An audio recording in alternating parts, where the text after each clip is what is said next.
changement climatique induit une modification de la répartition des précipitations. Ce qu'on a observé ces dernières années, c'est qu'on a beaucoup plus d'anticyclones qui se positionnent sur la Méditerranée. En général, il n'y a pas que les Pyrénées-Orientales qui sont concernées, mais vraiment des Pyrénées jusqu'au Maroc au final. Donc beaucoup plus d'anticyclones, donc moins de pluie. Moins de pluie forcément, on a plus de sécheresse. Qui dit aussi plus d'anticyclones, dit des températures plus élevées, mais aussi plus d'ensoleillement. Et forcément une évapotranspiration qui va augmenter. Donc moins de pluie, donc c'est de l'eau qui rentre en moins dans le système, et plus qui en ressort, puisqu'il y a de l'évaporation, et également de la transpiration. Le troisième facteur, c'est le vent. Vous avez énormément de vents locaux ici qui disloquent, on va dire, les nuages de précipitation, la tramontagne et le vent de föhn, celui qui vient de sud. Et ces vents-là protègent, on va dire, le territoire grâce aux montagnes, ou peut-être à cause des montagnes, protègent le territoire des précipitations. Et le dernier facteur, c'est un facteur un petit peu plus biologique. Vu qu'il fait plus doux en automne, mais également au printemps, mais également en hiver, les végétaux commencent leur croissance beaucoup plus tôt. Donc ils vont utiliser de l'eau plus tôt et ils vont aussi en utiliser plus tard. La saison de croissance s'agrandit. Pour ces 4 facteurs-là, les Pyrénées-Orientales sont en sécheresse. Et d'ailleurs, je tiens à préciser que c'est la plus grosse sécheresse que l'histoire de la France ait connue en météorologie moderne. En Méditerranée, il n'y a pas d'agriculture sans eau. La gestion de la succession de phases d'inondation, puis de sécheresse, a été la mission de toutes les sociétés méditerranéennes. Cette réalité est désormais exacerbée, comme le soulignent nos voisins italiens, par l'extrémisation du climat. Suivant les chemins des anciens, notre devoir est de nous adapter à cette réalité et de tracer des perspectives pour le territoire. Pour vous illustrer cette mission, inscrite dans l'ADN des équipes de la Chambre d'agriculture, nous avons décidé de vous retracer les étapes de la gestion de la sécheresse dans les Pyrénées-Orientales, de l'automne 2022 à aujourd'hui. Au travers de rencontres auprès d'acteurs locaux, nous vous proposons de venir explorer dans le détail la brutalité, la solidarité, l'organisation, le sérieux et l'espoir qui ont marqué et marquent encore cet épisode. Je suis Jean Bertrand, je suis le responsable de l'équipe eau de la Chambre d'agriculture. Je connais ces femmes et ces hommes qui se sont organisés pour notre territoire. Ils sont nombreux, nous ne les verrons pas tous, mais venez, suivez-moi, nous partons à leur rencontre.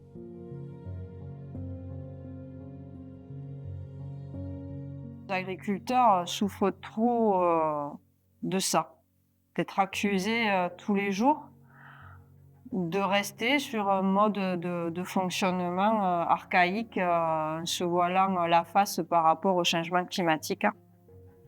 Et ceux qui disent ça sont ceux qui ne vivent pas du métier et qui ne vivent pas dans la nature au quotidien.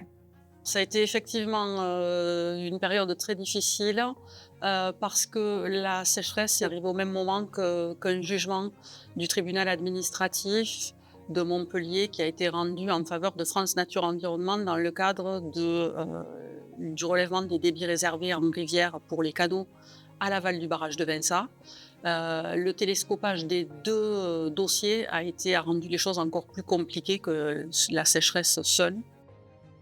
Donc une grosse manifestation en janvier 2023 qui a rassemblé l'ensemble du département, beaucoup d'élus, de maires, de responsables professionnels, toutes filières économiques confondues, pour défendre justement le sujet, la question de l'eau sur le territoire. Donc dès janvier, une mobilisation rapide et très importante des agriculteurs et des particuliers, des usagers des canaux. Et puis la sécheresse qui s'intensifie, un barrage qui ne se remplit pas.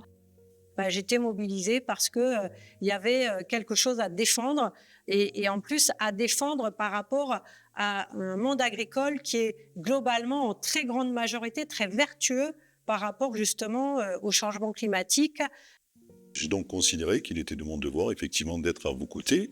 Il y avait d'autres parlementaires, il y avait beaucoup d'élus, beaucoup de maires représentés et beaucoup d'usagers aussi à vos côtés, ce qui nous a permis de pouvoir avoir un entretien dans les services de la préfecture avec monsieur le préfet et de pouvoir s'exprimer.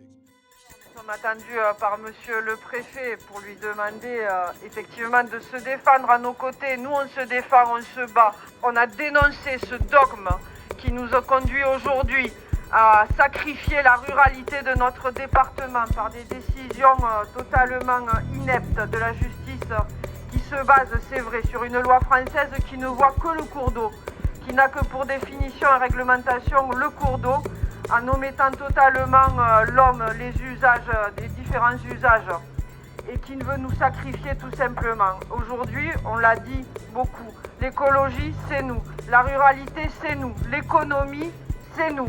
On est très fiers et moi je suis très fière aujourd'hui de vous voir tous rassemblés à nos côtés, de voir nos maires à côté de nous, tous nos parlementaires, tous nos élus, le département, tous ensemble, main dans la main, quelle que soit la couleur politique, pour défendre une seule chose, c'est notre économie, notre vision du territoire qu'on essaie de nous arracher. Aujourd'hui, on veut nous imposer une ruralité. On ne veut même pas nous imposer une ruralité, on veut faire une croix sur la ruralité. 29 novembre 2022, saisi par une association écologiste, le tribunal administratif de Montpellier a décidé de revoir drastiquement les baisses des possibilités de prélever de l'eau dans un fleuve traversant ma circonscription, en l'occurrence le fleuve côtier de la Tête. Cette hausse de débit réservé a des conséquences directes et fortement préjudiciables sur l'agriculture et sur toute l'économie locale. De nombreux agriculteurs craignent légitimement pour la survie de leur exploitation. Cet épisode a permis de remettre en lumière le rôle des canaux d'irrigation sur le territoire, leur rôle clé dans la gestion de l'eau et leur structuration récente en fédération. Et donc on a travaillé, la Chambre d'agriculture, à les structurer, justement pour les rendre plus fortes, plus solides, plus efficaces, plus efficientes. Et nous avons créé des fédérations de canaux par bassin. Et ça permet justement, il faut encore aller plus loin dans cette perspective, juste pour les consolider, parce qu'elles ont un rôle absolument majeur. Vraiment, voilà, il y a eu une discussion entre tous les canaux. D'ailleurs, je remercie nos aînés qui ont fédéré aussi les syndicats de canaux sur la vallée de la Tête notamment. Il a été créé la cave, maintenant ils viennent créer la même chose sur l'Agly, sur le TEC. Donc du coup, c'est vrai que ça a limité les discussions et ça nous a permis d'avancer plus vite. Donc la CVT, c'est la fédération de canaux qui rassemble tous les canaux agricoles de la vallée, certains canaux potagers et petits zazas. Donc du coup, on s'est mis tous autour de la table et on a dit bon, il faudrait que plutôt on prélève tous en continu 50% des prélèvements qu'on fait habituellement, ou enfin en fonction de la restriction. Elle est allée jusqu'à moins 80% ou moins 78% exactement. Et à moins 78%, on arrivait quand même encore à faire marcher certaines structures. Donc comme quoi la sécheresse nous a fait quand même nous améliorer dans la gestion. Après, ça permet aussi d'avoir une structuration collective. Alors, au tout début, ça fait un peu plus d'un an qu'on existe, mais voilà, pour commencer à mener des chantiers communs, de l'ingénierie commune, porter des projets en commun. Et même, je dirais, l'année 2023, au regard donc, des contraintes des arrêtés préfectoraux, de pouvoir aussi réfléchir à l'échelle de vallée comment gérer, entre guillemets, la misère et comment se répartir les faibles prélèvements d'eau. Un des rôles prépondérants des fédérations de canaux pendant toute la sécheresse a été de mettre en place une mécanique de gestion de l'eau très fine, en passant notamment par la mise en place de tours d'eau. Globalement, la Tête, elle a fonctionné avec un tiers de son eau. Il y a plusieurs canaux le long de la Tête et on doit à tour de rôle récupérer l'eau. D'habitude, il y a de l'eau dans tous les canaux et là, on fonctionne à 30, 40, 50% suivant la ressource et on doit s'échanger. Voilà, moi, sur mon canal, j'ai pris l'eau 2-3 jours. L'autre canal, ensuite 2 jours. On coupe 2 jours, ce qui est agronomiquement pas bon par rapport à l'arrosage au goutte à goutte, mais on a fait comme on a pu. Ça engendre des jours de coupure supplémentaires sur les stations sous pression et ça empêche donc l'irrigation continue des vergers. Ce qui est un problème avec le goutte à goutte aujourd'hui, puisque le système de goutte à goutte, donc c'est comme de la perfusion sur les arbres. Le quotidien, c'est malheureusement toujours de mettre en place des tours d'eau. Donc les tours d'eau, c'est un calendrier qui est établi mois par mois, quand c'est possible, des fois tous les 15 jours, quand on n'a pas suffisamment de visibilité sur les débits qui vont être disponibles. Donc un calendrier qui est fait pour répartir l'eau entre les différents canaux, avec des jours ouverts, des jours fermés, pour que les irrigants et les usagers aient une visibilité des périodes où ils peuvent avoir accès à l'eau pour arroser leur culture. À cette organisation de l'échelle de la parcelle à l'échelle du cours d'eau, s'est ajoutée une organisation à l'échelle départementale, nationale et régionale. On se réveillait, on s'endormait en pensant à l'eau, à cette gestion et avec un groupe particulièrement solide qui s'est beaucoup investi. Mais au-delà de ce groupe, au niveau de la Chambre d'agriculture et d'agriculteurs et de gestionnaires, de présidents de canaux, ça a été aussi tous les canaux, solliciter les agriculteurs. Ça a été ce travail en préfecture au quotidien. Mais vraiment, quand je dis au quotidien, c'était une réalité. On avait parfois l'impression d'habiter à la préfecture.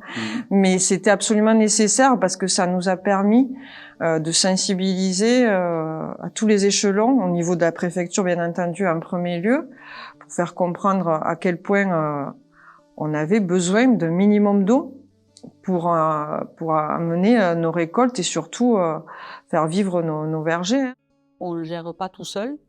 On gère dans le cadre des comités de gestion de la ressource en eau qui sont organisés par la préfecture, et on gère dans le cadre du comité barrage qui est géré par le conseil départemental et qui permet de décider quelles sont les stratégies qui vont être adoptées pour le remplissage des retenues, pour les priorités qui vont être données, et puis quand les priorités sont fixées par le comité ressources en eau, le comité barrage, disons, les met un peu en pratique sur la tête avec qu'est-ce qu'on lâche, quels sont les débits lâchés, quels sont les débits stockés. Ça a commencé l'année dernière au mois de février, si je ne me trompe pas, les comités ressources en eau. Donc ces comités-là, seulement sur les mois de juillet, août, septembre, où vraiment on avait des difficultés avec l'eau. L'année dernière, ça a été 11 mois sur 12. Cette année, on repart sur la même chose. Cette organisation de la gestion de l'eau débute dans une période et un climat de tension. C'est vrai qu'il y a eu plusieurs étapes. Il y a d'abord, bien sûr, la sécheresse, où on n'était pas habitué à travailler dans ces conditions. Ensuite, il y a le problème France Nature Environnement, où on nous attaque sur les débits réservés. Et ça, c'est vrai que ça a cristallisé la situation. Et on a mis 2-3 mois à se regarder un petit peu tous. Et du temps, on laissait partir l'eau à la mer. Et là, il y a eu une erreur quand même de fond importante qu'on n'a pas reproduit cette année. Certains ont des difficultés pour les prises d'eau parce qu'il n'y a jamais eu des débits aussi faibles en rivière lâchés par le barrage. Jamais on a connu ça. On peut revenir sur les chroniques de débits lâchés par le barrage. Aussi peu d'eau que cette année, ça ne s'est jamais connu. Donc les prises d'eau, elles ne sont pas faites pour ça. Certains ont des difficultés. Le fait de couper les canaux de façon trop importante, le fait de privilégier finalement un cours d'eau par rapport à l'irrigation de l'ensemble de la plaine, nous paraissait une aberration. Et d'ailleurs, on l'a bien montré l'année dernière, puisque le fait, au mois de mars-avril, nous avons connu des phénomènes assez difficiles dans la plaine du Roussillon, avec un assèchement très fort des canaux, avec bien sûr la difficulté pour la production agricole, mais aussi un certain effondrement finalement de la biodiversité. Au niveau de l'agriculture, parce qu'il y a plusieurs zones d'économie qui utilisent cette eau, au niveau de l'agriculture, on a plus subi ces événements-là. Je pense que les agriculteurs d'ailleurs se sont ralliés dans les rangs pour économiser cette eau. Alors ça n'a pas forcément fait plaisir à tout le monde, parce qu'on n'a pas pu parfois planter certains champs. On a dû enlever certaines fleurs de certains arbres pour éviter d'avoir trop de portance de fruits sur les arbres. Donc on a fait le maximum d'efforts nécessaires. On ne peut pas aller plus loin en réalité, parce qu'on pourrait avoir de la mortalité d'arbres. Si on a de la mortalité d'arbres, eh bien, c'est 40 ans de perte économique. Il y a eu de l'entraide aussi entre exploitations. Je prenais le cas de maraîchers qui avaient fini leur culture et qui ont laissé leur eau à des arboriculteurs à côté. Donc voilà, ça fait partie des beaux moments de la saison où il y a eu ces entraides-là. Mais c'est vrai qu'on est passé près de la catastrophe. Il y a eu un moment charnière et je remercie d'ailleurs Monsieur Lambert, qui est le président des canaux du Conflent, et tous les éleveurs de là-haut. Et c'était un moment charnière par rapport à une histoire de côte dans le barrage pour les incendies. Et il fallait atteindre un certain niveau d'eau avant de pouvoir lâcher dans les canaux. Oui. Donc ils voulaient sécuriser dans le barrage. Et grâce aux canaux du Conflent, on a lâché plus rapidement dans le barrage. On est arrivé à la côte et on a lâché sur une période importante dans les canaux.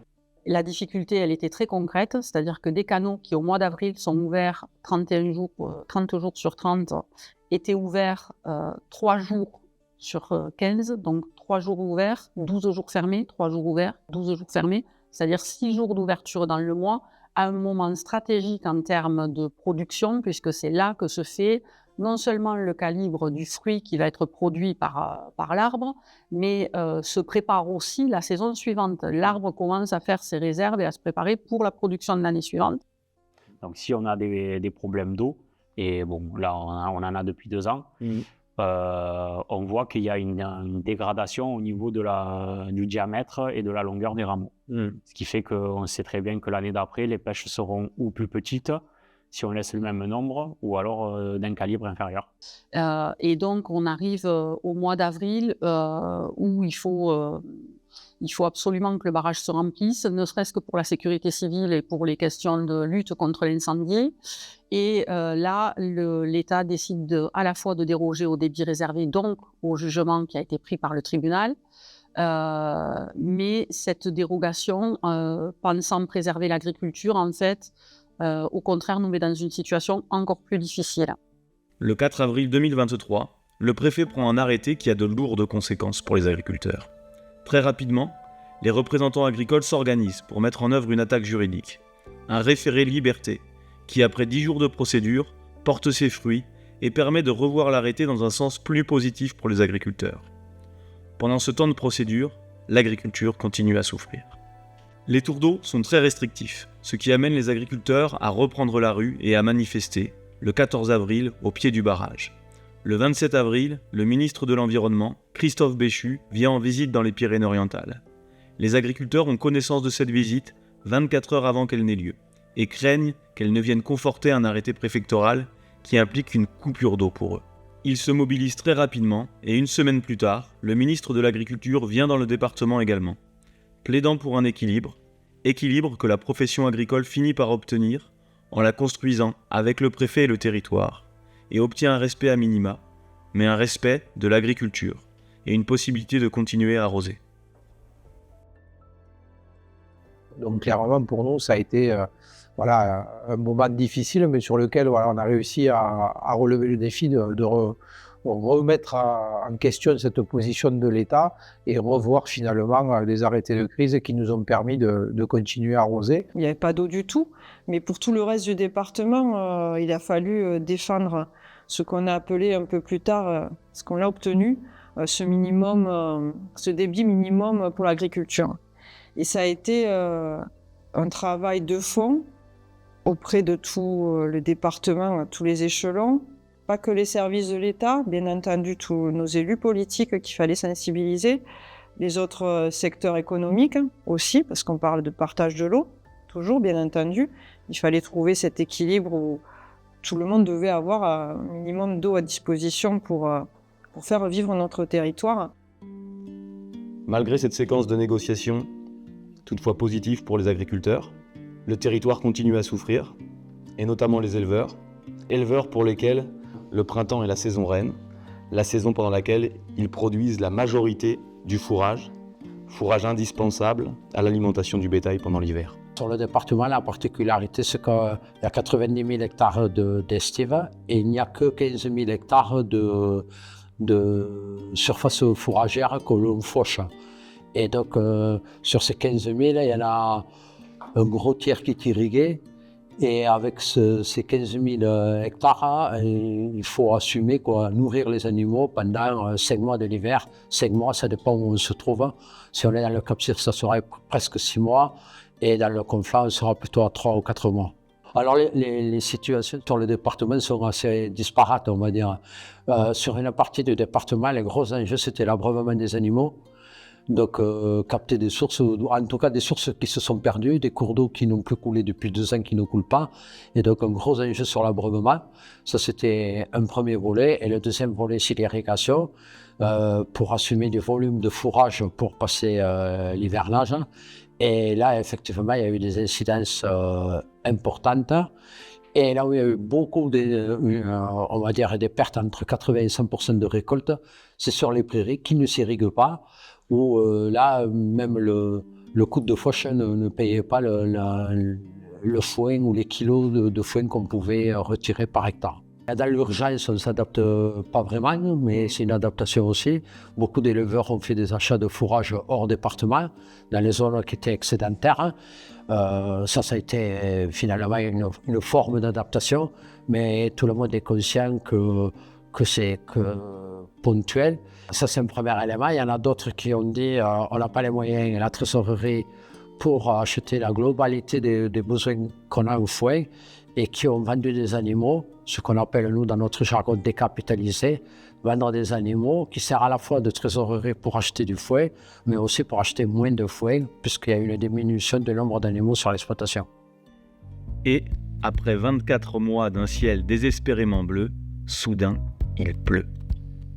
Notre saison 2023, elle a été en partie sauvée par des pluies qui ont commencé aux alentours du 28 mai et qui se sont étalées jusqu'au 15 juin.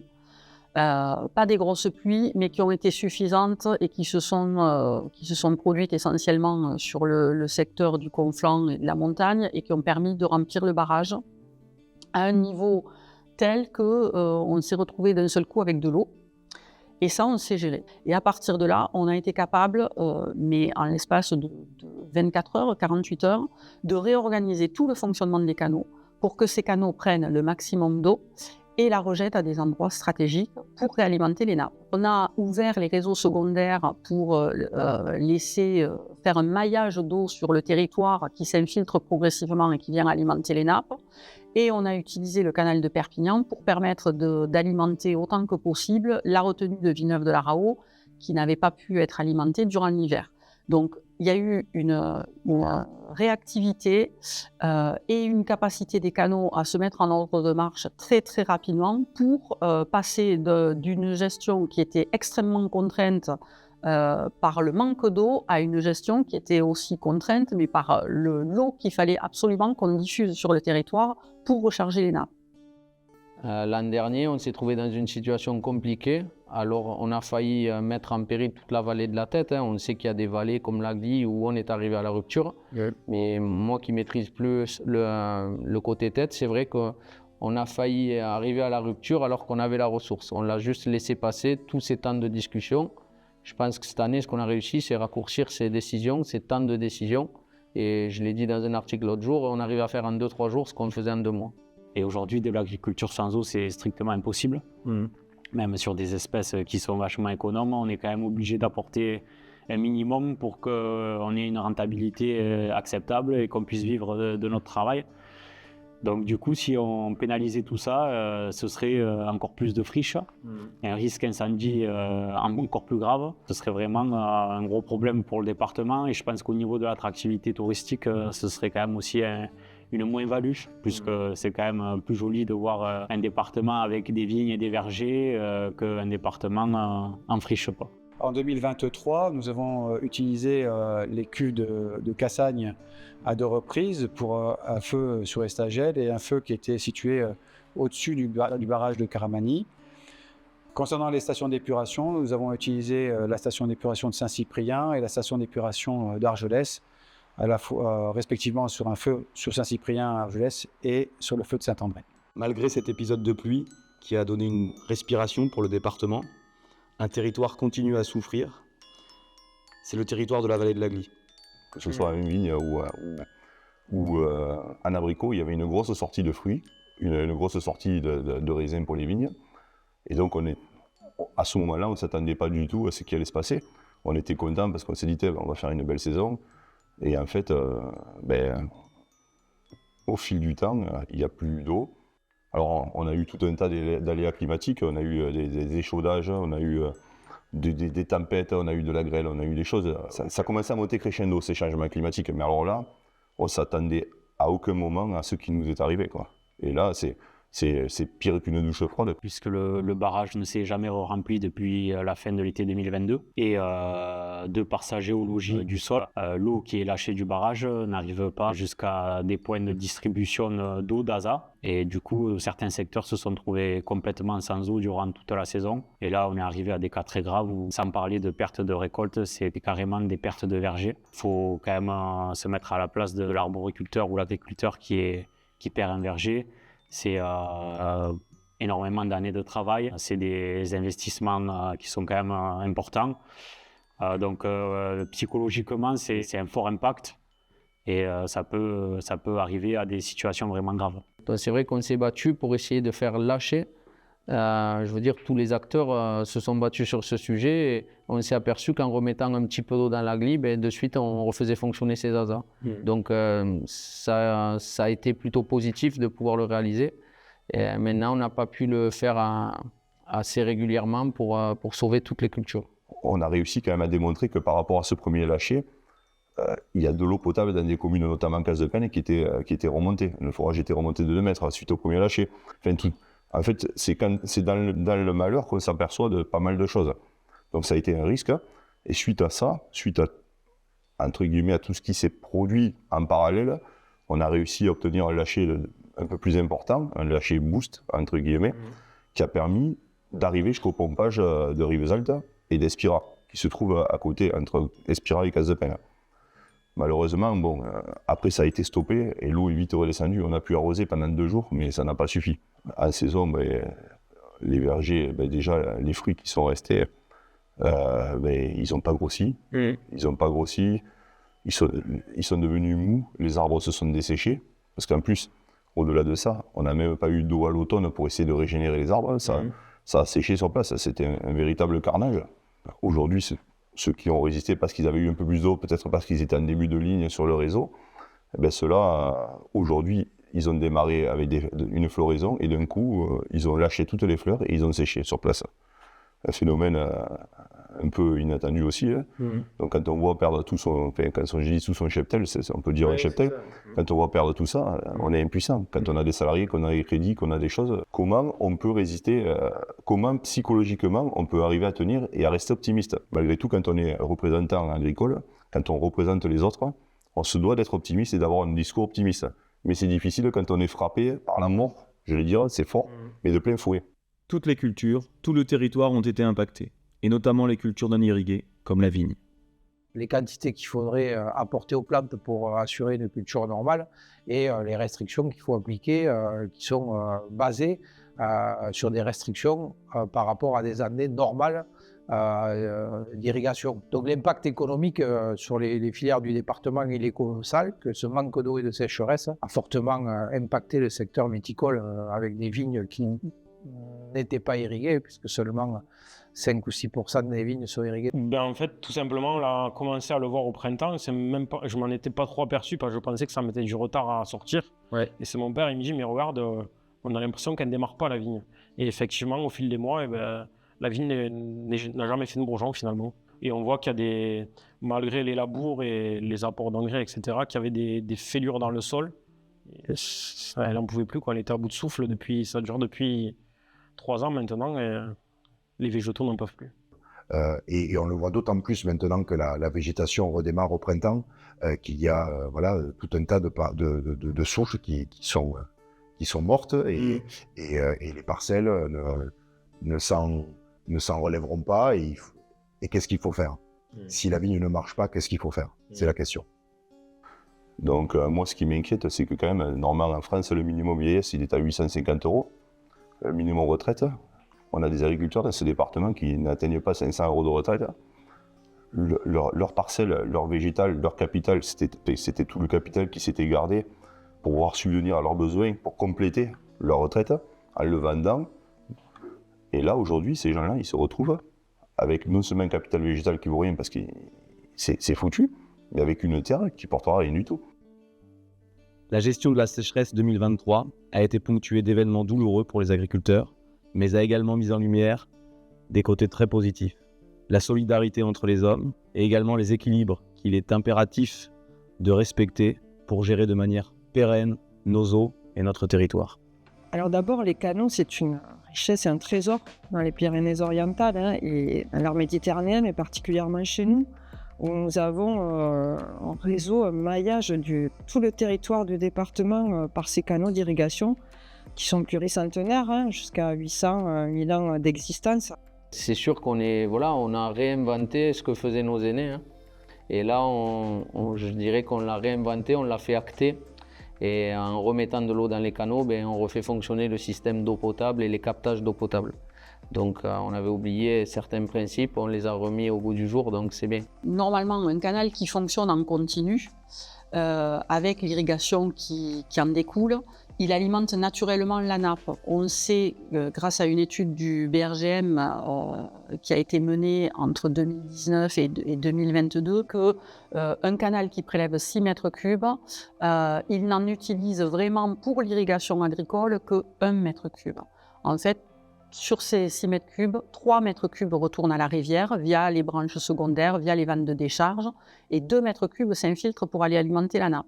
Mais ça fonctionne que si le canal peut être en fonctionnement régulier et en eau en continu. Si on a des coupures d'eau, comme on l'a eu pendant la période de sécheresse en 2023, forcément, on ne peut que constater l'abaissement de la nappe proportionnellement aux cours d'eau qui sont mis en place et sur les canaux. C'est très visible sur les courbes entre le moment où on coupe les canaux et le moment où on voit le niveau de la nappe qui s'abaisse. Nous, on intervient dans le cycle de l'eau. On ne fait que transporter l'eau des rivières dans les parcelles. On cultive des fruits, des légumes, du vin. Et on élève des animaux qui servent à nourrir les gens. Et on réintroduit l'eau sur le territoire. Donc, on ne participe qu'au cycle naturel de l'eau. Ces canaux à maintenir des milieux ouverts et donc diminuer le risque d'incendie. Ça apporte du lien social parce que ces canaux aussi permettent d'entretenir des petits potagers vivriers pour les populations vieillissantes et qui ont besoin de produire leurs légumes eux-mêmes.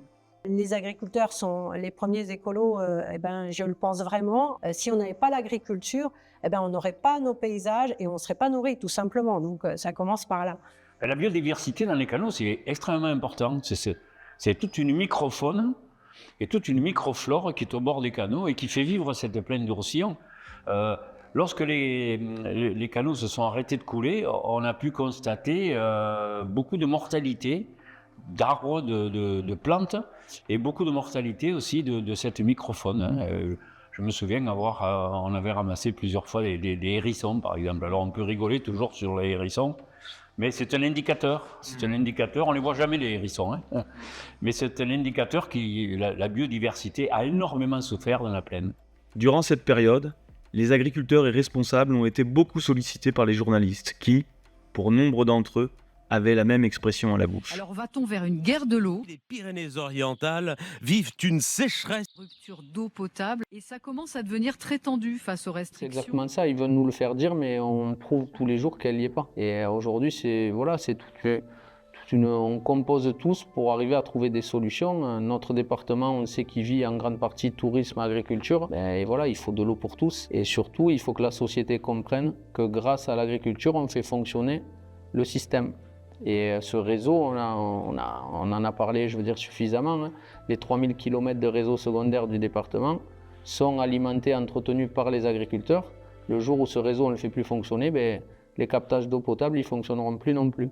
Donc c'est vraiment un équilibre de la ressource et il faut garder en place surtout une agriculture forte pour continuer à faire fonctionner le système. Et on est parti de la stratégie qu'il ne fallait pas du tout opposer les modes d'usage de l'eau, les utilisateurs et les secteurs économiques, et qu'il fallait qu'on soit solidaires les uns les autres vis-à-vis de cette situation. L'agriculture est un élément déterminant pour l'aménagement de ce territoire et pour la tenue de ce territoire, pour plusieurs raisons.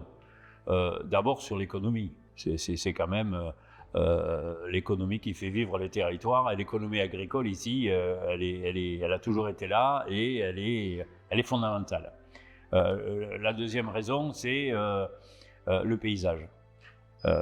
L'attractivité de ce territoire, c'est dû en grande partie à l'action de l'homme sur le territoire. Et la troisième raison, c'est le risque.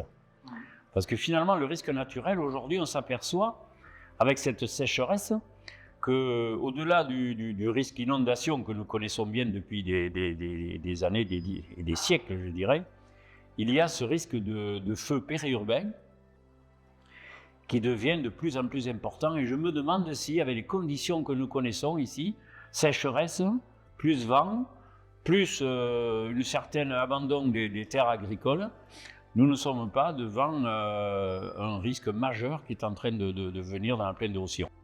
Alors déjà, je voudrais dire que le monde agricole se rapproche en termes de valeur du monde sapeur-pompier. Donc c'est tout à fait normal et qu'on ait vraiment ce rapprochement qui se fasse. Et d'ailleurs, dans les rangs des sapeurs-pompiers, on a pas mal d'agriculteurs et viticulteurs. Alors effectivement, les vignes coupe-feu, on a eu un exemple assez parlant sur le feu de Cerbère, qui a permis, comme son nom l'indique, de couper la propagation du feu.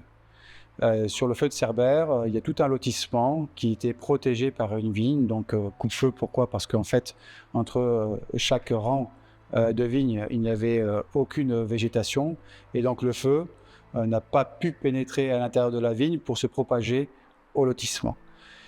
C'est très intéressant pour nous, les sapeurs-pompiers, parce que ce sont des aires sur lesquelles on va venir s'appuyer, soit pour se protéger parce que le feu est trop important et donc il y a un risque fort pour la vie de nos sapeurs-pompiers, soit pour venir s'appuyer pour appuyer notre lutte et protéger les enjeux qui sont situés derrière la zone coupe-feu.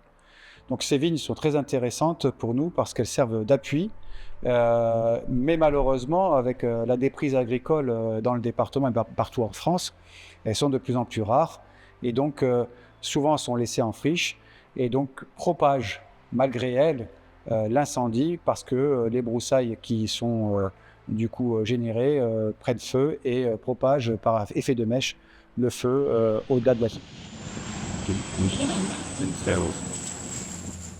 Et le seul moyen de combattre ou d'essayer de limiter les effets de ce risque, c'est finalement que les gens travaillent la terre, que les gens nettoient les parcelles, et si nous n'avons pas d'agriculteurs, je suis désolé, mais nous aurons des feux qui vont devenir de plus en plus dangereux pour les populations. Donc vous voyez, au-delà de l'agriculture, il y a vraiment un intérêt général à faire en sorte que les agriculteurs puissent vivre de leur travail et puissent finalement, alors c'est pas leur but, mais en fait, le fait qu'ils puissent vivre de leur travail, ils entretiennent ce territoire qui a besoin de ça, sinon on va vers les catastrophes qui vont nous dépasser.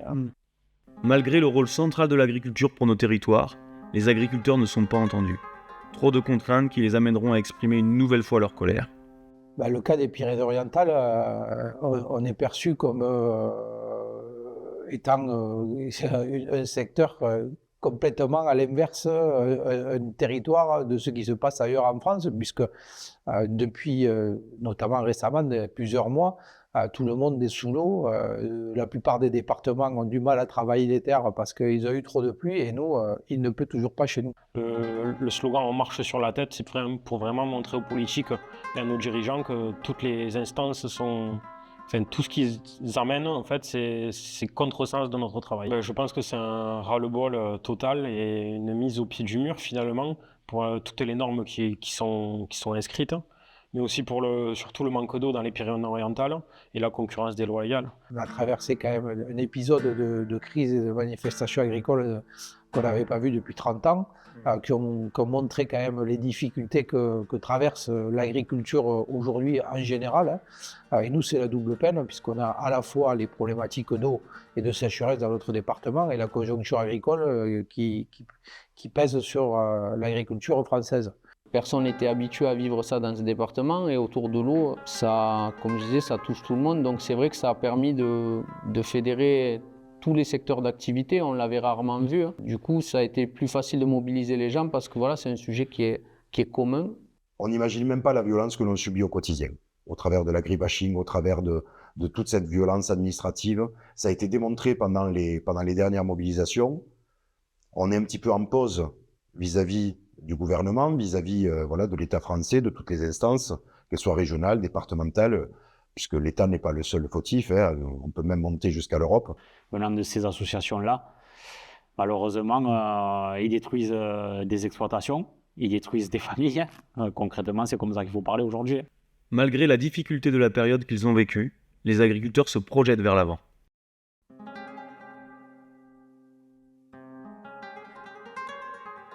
L'eau, c'est tout. C'est entre guillemets, c'est le sang du corps humain, c'est la même chose, c'est le sang de la terre. Donc, moi, je veux de rester optimiste. Il faut absolument qu'on mette en place des solutions rapides. On est peut-être, moi, je dis qu'on est la génération sacrifiée, mais on se sera battu jusqu'au bout. Le renouvellement des générations, il pourra se faire qu'à partir du moment où on a aussi de la sécurisation et des perspectives sur la ressource en eau. Et on voit bien aujourd'hui que voilà, les installations dont on a besoin pour renouveler les générations qui arrivent pour la majeure partie proche de la retraite, besoin de sécuriser cet aspect-là pour donner des perspectives et se retrouver avec des moyens de production demain. Et nous avons donc décidé de travailler sur un rapport sur l'avenir de la gestion de l'eau à horizon 2050. Ce qui est ressorti de ce rapport, c'est qu'il fallait permettre la construction de retenues collinaires, si possible multi-usages, de repolitiser les instances de gouvernance de l'eau, ça nous a paru particulièrement important. Et puis, une recommandation, en tout cas une proposition particulière, inhérente à la décentralisation de la décision publique sur l'eau, et avec cette volonté de faire un peu plus confiance à nos élus locaux. Je pense qu'on a un département qui est magnifique et où on peut produire tout type de culture, donc il ne faut surtout pas le lâcher, l'abandonner. On sent aussi qu'on a un département riche parce que moi je trouve qu'en 2 ans de sécheresse vraiment forte, on n'a pas asséché le département. Au contraire, il coule de l'eau tous les jours alors qu'il ne pleut pas. Donc je dirais que c'est une chance et on sent qu'avec peu de choses, on peut arriver à faire fonctionner ce département. Donc voilà, il faut qu'aujourd'hui on ressente une volonté de l'État de nous aider. Et comme je disais tout à l'heure, mais amener de l'eau d'un secteur à l'autre, les Romains le faisaient, donc ce n'est pas non plus contre nature. Faire avancer en particulier les dossiers sur notre territoire, parce que ce qu'on pourra faire dans les Pyrénées-Orientales demain, ce sont des exemples de ce qui pourra être fait aussi ailleurs pour d'autres territoires qui vivront demain la même situation que l'on vit aujourd'hui. Ça mérite le coup de peut-être injecter massivement de l'argent, de l'ingénierie pour en faire un territoire pilote, pour justement réfléchir au réchauffement climatique, son accélération, qui se produit ici aujourd'hui, mais qui se produira ailleurs demain, après-demain.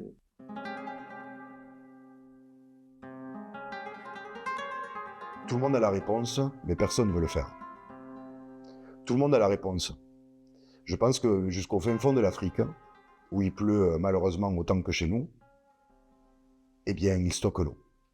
Il n'y a pas de secret. Le département a vécu sur les 30, 40, 50 dernières années, sur des gros investissements d'infrastructures de stockage d'eau. Et on s'est un peu laissé vivre là-dessus. Enfin, tout le monde est responsable de ça. Mais il n'y a pas eu de travail de prospective et de continuer ces investissements sur des retenues d'eau. Alors, on ne parle pas forcément de trucs comme on peut voir ailleurs en France, où on pompe dans les nappes. Là, nous, c'est de l'eau qui tombe du ciel, qui fond de la neige qui fond, qu'on veut stocker massivement pour pouvoir après l'utiliser aux périodes chaudes et aux périodes où il ne pleut pas. Sur des vallées comme la nôtre, si on n'a pas des stockages intermédiaires au niveau de Céré ou de Saint-Jean-Plat-de-Corps ou même un peu plus haut, ces canaux-là, ils vont mourir, puisque si demain le phénomène continue et empire, il y aura de moins en moins d'eau dans la rivière. Et si on ne fait pas du stockage quand elle est là et qu'elle coule, on n'arrivera pas à desservir tous les agriculteurs, c'est sûr et certain. Le facteur crucial et fondamental, c'est le manteau neigeux. Le manteau neigeux va considérablement baisser. Et nous, le territoire s'est structuré à travers les millénaires sur le fait qu'on avait la possibilité de stocker de l'eau solide l'hiver sur les montagnes. Et ça, si ça disparaît, il faudra stocker de l'eau liquide différemment ailleurs. Le château d'eau du département, c'est quand même la Cerdagne, et que l'eau, ça me va à la fois sur la plaine et sur l'Espagne. Et malgré les retenues que nous avons sur les hauts cantons, elles ne sont pas utilisées pour l'arrosage de nos cultures. C'est-à-dire à la fois récupérer de l'eau qui est stockée en montagne, qui est quand même au niveau investissement le plus facile à faire, mais aussi tout à l'heure on évoquait les canaux, se servir des canaux pour dans les fonds de vallée faire des réserves. Alors on ne parle pas de grosses réserves, mais 50 000 m3, 60 000 m3 qui serviraient, j'ai envie de dire, à de multi-usages, soit évidemment l'irrigation pour l'agriculture, l'abreuvement, mais aussi par rapport au risque d'incendie qu'on peut rencontrer dans ces fonds de vallée. Et puis enfin, une autre idée assez pragmatique et simple. Je vous parlais tout à l'heure des citernes DFCI qui sont dans les massifs. Parfois, celles-ci sont à proximité des canaux d'irrigation. Il suffirait de faire peut-être une dérivation de ces canaux qui permettrait d'alimenter naturellement la citerne DFCI et le trop-plein d'être récupéré par ce même canal pour ensuite que l'eau puisse poursuivre sa route. Et donc éviter que les sapeurs-pompiers soient obligés de faire des allers-retours entre les points d'eau bruts et la citerne pour remplir ces contenants qui seraient remplis de manière naturelle. Sur toute la vallée, on a des steppes qui rejettent un énorme volume d'eau à la mer. Des stations d'épuration. Ouais, des stations d'épuration du fait de l'activité touristique. Et c'est là que les deux peuvent se combiner. C'est que ces volumes d'eau, il faudrait mieux essayer de les faire remonter pour qu'ils puissent servir à l'agriculture ou même à d'autres usages. Quand on sait que 54 milliards de mètres cubes partent à la mer, et que dans les départements, peut-être avec 80 ou 100 millions de mètres cubes, on pourrait soigner le secteur agricole et aussi les autres secteurs économiques, parce que dans un département comme le nôtre, tout le monde est en danger. L'agriculture, le tourisme et compagnie, tout. Mais le problème, c'est que la réglementation faisant, on n'arrive pas à aboutir sur des projets qui vont pouvoir être réalisés dans l'urgence par rapport à l'urgence locale. La sécheresse que nous subissons est unique en France par son intensité et par ses conséquences. À situation exceptionnelle, mesures exceptionnelles. Monsieur le ministre, ma question est simple. Allez-vous vous engager personnellement pour que l'eau du Rhône soit enfin acheminée jusque dans les Pyrénées-Orientales ?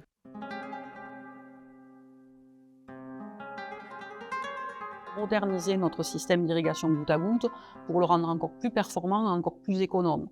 On évalue à 40% encore notre marge d'économie d'eau. Et nous avons modernisé le canal avec toute une monitorisation des vannes, de façon à ce que nous laissons plus du triple de l'eau que nous utilisons dans la rivière Tête, de façon à maintenir effectivement un bon état de la rivière.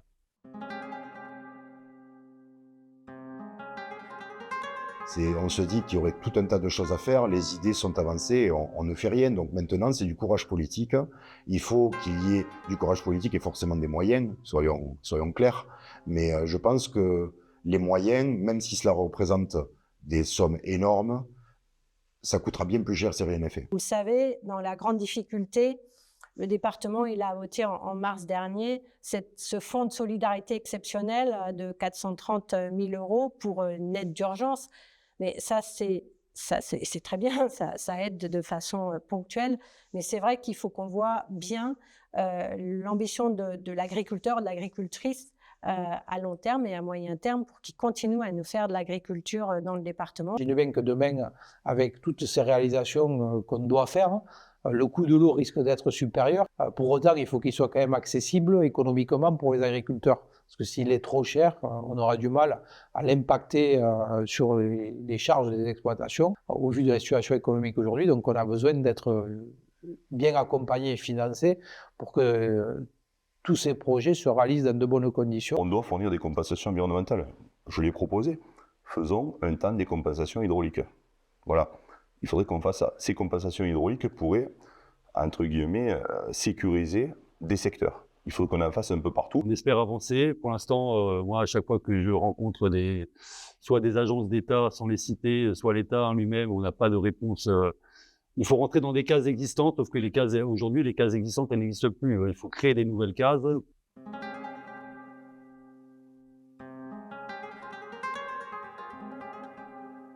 Par exemple, décaler les saisons de culture. Vu qu'il fait plus doux en hiver, on peut peut-être planter plus tôt certaines variétés pour les légumes en champ. Donc les planter plus tôt pour les récolter plus tôt avant la saison un peu plus difficile de manque d'eau. Après, il y a des solutions beaucoup plus au niveau de l'arboriculture aussi, donc de planter cette fois-ci des arbres qui consommeront moins d'eau.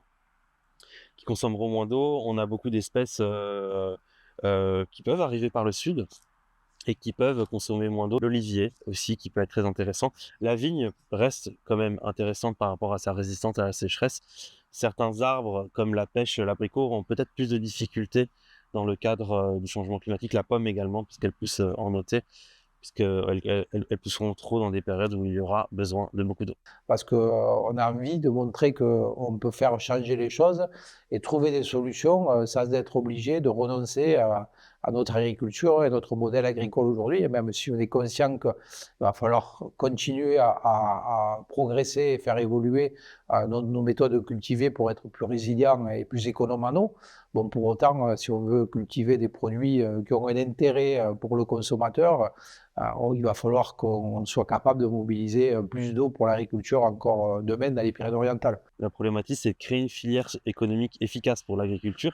Et ça, malheureusement, il faut, d'après ce qu'on a pu observer par exemple pour les noix du côté du Limousin, pour les AOC aussi, les IGP, ça, il faut à peu près 30 ans pour le faire. Donc, c'est-à-dire quand on plante un arbre maintenant, c'est anticiper aussi la création de cette filière de ce que produit cet arbre. Et ça, il faut 30 ans, c'est 2050. Effectivement, il y a des marges de manœuvre, mais croire qu'on peut produire sans eau, c'est illusoire. L'eau, c'est la vie. Et donc, on peut s'adapter en prenant des cultures qui soient, on va dire, plus précoces au printemps pour bénéficier des quelques pluies du printemps, changer de variété pour avoir des rendements plus élevés au printemps et peut-être réorganiser l'arrosage pour arroser beaucoup plus de surface et une production plus importante au printemps et l'été à la grâce de Dieu, on va dire. Un choix politique de l'État, c'est évidemment pas le mien, c'est de dire, vous, votre département qui n'a plus d'eau, faites autre chose avec vos territoires. Vous avez du soleil et pas d'eau, faites du photovoltaïque. Et on met du photovoltaïque partout dans les PO, là où c'est plat, pas plat, les bonnes terres, les mauvaises terres, partout. On fait ça, on produit pour toute la France et même l'Europe du photovoltaïque. On fait un peu de tourisme jet-set sur les montagnes ou dans les jolis coins de la Côte-Vermeille, par exemple. Et le reste, circuler, rien à voir. Moi, je suis né à Paris, je suis même né à Neuilly-sur-Seine, encore pire du pire. Et j'ai pas fait le choix de m'installer ici pour ça. C'est justement pour valoriser ce territoire, ce patrimoine, ce qu'ont fait les anciens, ces canaux, cette agriculture, qui, quoi qu'on en dise, est quand même une agriculture vachement dans l'air du temps et vachement vertueuse. Et voilà, on mourra avec nos petits tracteurs dans les préfectures.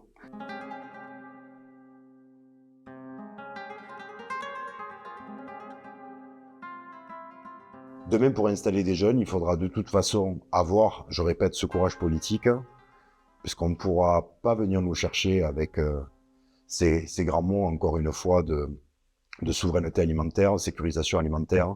On est là pour produire, mais il faut nous en donner les moyens. On ne peut pas rester dans cette situation où, dans le sud de la France, à l'heure actuelle, on a des producteurs qui se retrouvent à des salaires moyens de 350 € par mois. On veut bien travailler, on est passionné, on entretient nos territoires, on donne une plus-value à tous ces territoires, mais on veut le faire dignement. Et on n'a pas l'impression d'être respecté. Quand on considère que c'est presque normal de vendre à perte pour une filière si importante dans le sud de la France et notamment dans les PO, on ne peut pas se dire qu'on nous respecte. Donc, les rapports de force ont été corsés pendant cette année, bien qu'elles se soient bien tenues, mais je pense que si rien n'est fait, ça va encore une fois monter crescendo. Parce que finalement, on manque de bras. Et pourquoi on manque de bras? Parce que finalement, les gens qui vivent de l'agriculture, et Dieu sait si c'est un métier difficile, ils ne trouvent pas un revenu suffisant pour en vivre. Donc, pour l'avenir de ce territoire, pour l'attractivité de ces territoires, pour son économie, il est clair qu'il faut qu'on trouve des solutions. Et on en trouvera, je suis assez confiant. On en trouvera si tout le monde marche dans le bon sens. Et si surtout, on ne se décourage pas. Et on n'écoute pas les Cassandres là, qui viennent nous dire qu'on n'est plus capable de rien faire dans ce département. On ne va pas lâcher de toute façon par rapport à tous nos jeunes et on ne va pas abandonner puisqu'il y a des installations tous les jours qui se font. Il y a beaucoup de gens qui sont intéressés pour s'installer et je pense qu'il faut nous accompagner et pas nous abandonner. On se pose la question, est-ce que le jour ira et est-ce qu'il faut qu'on pousse nos jeunes à continuer à vivre de l'agriculture? On est avec vous, les agriculteurs, on veut que vous continuiez et on fera tout notre possible pour que ça se fasse. Donc ça, c'est vraiment quelque chose qui nous tient à cœur au département des Pyrénées-Orientales et à moi, bien entendu, mais c'est vrai que c'est quelque chose d'important.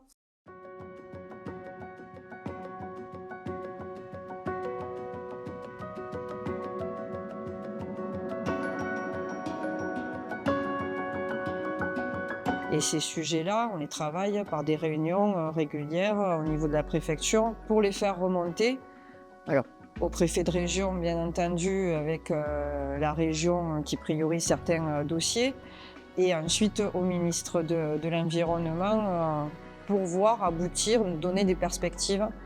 Et au-delà de ces projets départementaux, il y a aussi celui que l'on pousse, au vu de la situation extrême que l'on vit, c'est l'accès à l'eau du Rhône, le fameux tuyau du Rhône, dont on sait qu'il a été imaginé depuis longtemps, mais dont on relance la nécessité, et la région, avec un cofinancement de l'État, vient de lancer l'étude sur ce tuyau du Rhône qui nous alimenterait et nous sécuriserait.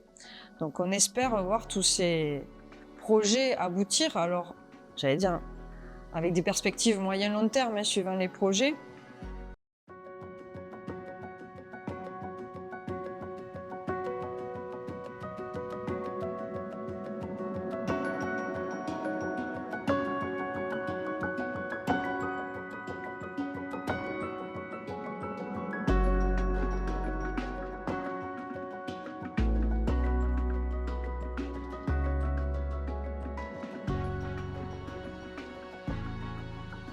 Quand on fait ce métier avec amour, comme moi je peux le faire, quand je produis mon vin et que derrière j'ouvre une bouteille et que je bois le fruit de mon travail avec les collègues avec qui on a pu travailler. Quand on le partage, qu'on trinque, continuons à trinquer ensemble, mais pour qu'on puisse trinquer ensemble avec nos produits, qu'on puisse partager une pêche, qu'on puisse partager un abricot, qu'on puisse partager un verre de vin, il faut qu'on soit unis et qu'on ne lâche rien. Et moi, pour ma part, je ne lâcherai rien.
Et l'enjeu, c'est la survie de la ruralité dans nos départements et même de la biodiversité tout le long de nos canaux. Hein.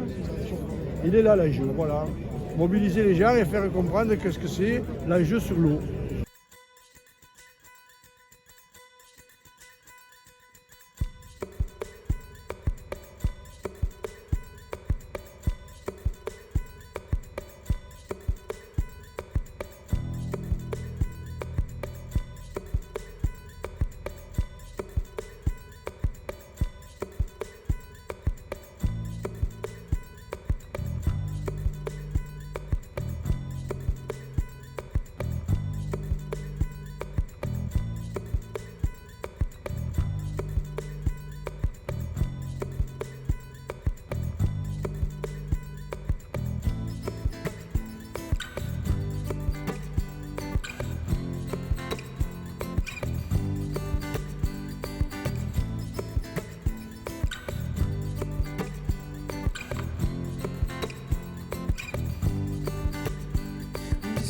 l'air d'avoir tout pour moi, mais c'est sans savoir. Les fantômes qui me hantent, le requiem que je me chante. Je joue au dur chaque jour qui passe, et les pierres de chaque mur un jour se cassent. Mais je suis peut-être la roche qu'on voit, mais je suis plus fragile que je veux qu'on voit.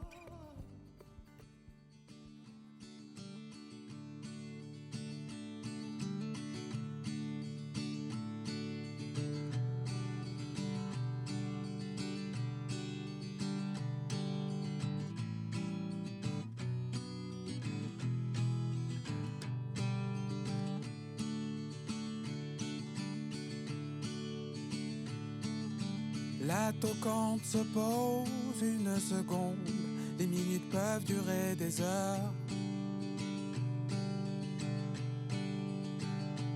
Désormais, les aiguilles qui me montrent sont de lumière et de chaleur.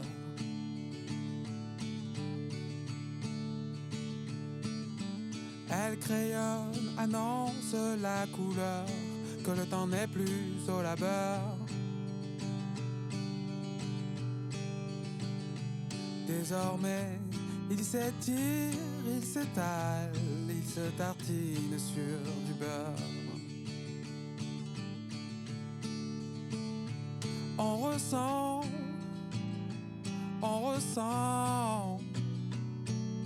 les sentiments mesurent le moment. On ressent,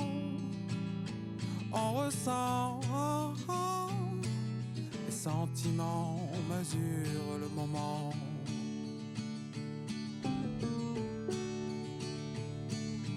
Un beau jour, il était encore une fois bon de se perdre droit devant et d'éteindre son précieux pour longtemps, de vivre ce qu'il est vraiment.